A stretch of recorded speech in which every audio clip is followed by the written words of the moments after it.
Title: The Book of Bube. Author: DeAndre Powers. Dedication: for my big brother Brian Powers. Prologue: Harper High graduation. People expected a valedictorian to deliver a neat speech.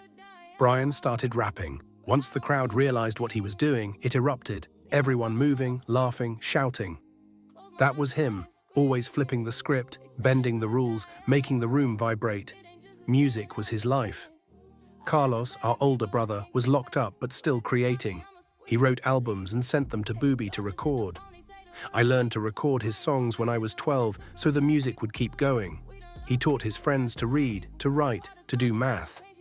He made people better and made us feel like we could be better too. Chapter 1: The Laced Smoke. Then one day, Tech, his best friend, convinced him to lace their weed with angel dust. That moment changed everything. Drugs sharpened something already broken in our family, something spiritual. He started acting differently. He walked differently, talked differently. I could see the change because I knew him so well. One day the police called. Bube was beaten badly and hospitalized. People thought he was saying evil things. When he returned home, he started training like he was preparing for war, eating bowls of rice as if stocking for battle. And sometimes he said things that didn't make sense, like the day he told me, "I'm going to leave this house and never come back." Chapter 2: The SWAT Incident. One Sunday after church, Bube found the gun I had hidden. He said he would kill anyone who came into his room. My father tried reasoning. 2 hours later, SWAT, helicopters, negotiators. We sat across the street while strangers in vests tried to coax him into dropping it. Grandma walked up and somehow convinced him to throw the gun out. Tear gas went in, and they took him to a hospital that labeled him schizophrenic. A diagnosis is just a word.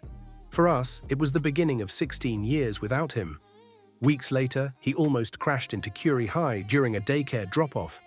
They wanted to lock him up, but I convinced them to let me drive him home. On the driveway, calm as the world had become strange, he repeated the words I would never forget. "One day I'm going to leave this house and never come back."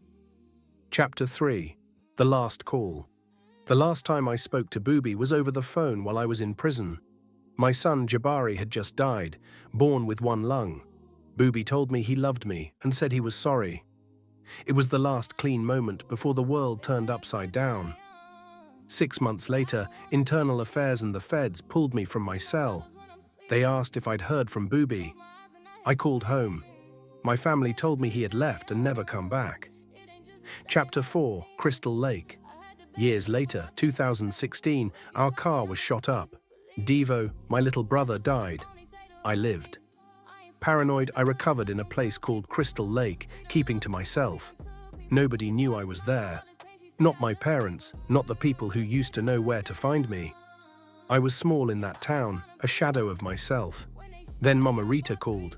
She told me to have my family check Crystal Lake for Brian, and added in a way only she could, that he was in the lake. Nobody knew I was in Crystal Lake. God had told her. I believed her instantly. I didn't tell my family. The news was too heavy. Living in public meant strangers called me Bube. People didn't know he was missing. Each time I had to correct them. Each time it tore open the wound. Chapter 5: Dreams and the Spiritual Battle. For years, I dreamed of demons. Sometimes they came in the faces of people I loved, step into my house wearing their voices, and attack me. After prison, they moved me into Bube's room. I slept where he slept and began experiencing the same dreams he had. The same words, the same actions. One night I said, "I'm leaving this house and never coming back." I realized later that he had said it first. The worst dreams were attacks. The best were water. Swimming in water, breathing under it, diving deeper than anyone could imagine, swimming with whales and sharks. Freedom. When Bube pulled the gun on Dad, I think he was trying to understand if he was still in a dream, or if the world had become a dream. The lake became the answer. If his best dreams were water, maybe that's where he went when life became too loud. Maybe he dove in thinking it was the dream that let him breathe. Chapter 6: The weight of missing 16 years have passed. 16 years of unanswered questions, rumors and whispers. Who saw him last? Where did he go? Police reports, phone calls, doors knocked. Nothing brought him home. But Bube is still alive in memory. I see him rapping, teaching friends, laughing. I hear his music, feel his energy, the lake, the dreams, the voices. It's spiritual, it's real, it's part of him that the world can't touch. Epilogue, keeping him alive. Bube's story is not just the tragedy of a missing person, it's the story of love, of music, of family, and of faith. Every song I record, every memory I hold, every dream of water I swim in, it's how I keep him alive. He may never return in body, but in spirit he swims with me.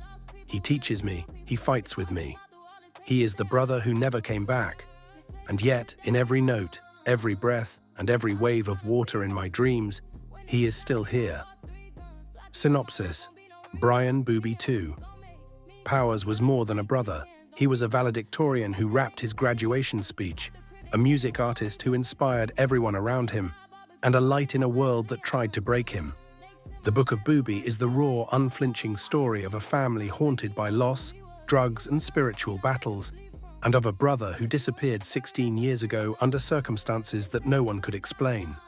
Through tragedy, heartbreak, and visions that blur the line between dreams and reality, his younger brother recounts the life, the struggles, and the mysterious disappearance of Bube, a boy who taught him to be brave, to create, and to hold on to hope even in the darkest places. This is a story of love, grief, music, faith, and the enduring bond of family. It is both a memoir and a spiritual journey, a testament to a brother who never came back, and the memories that keep him alive.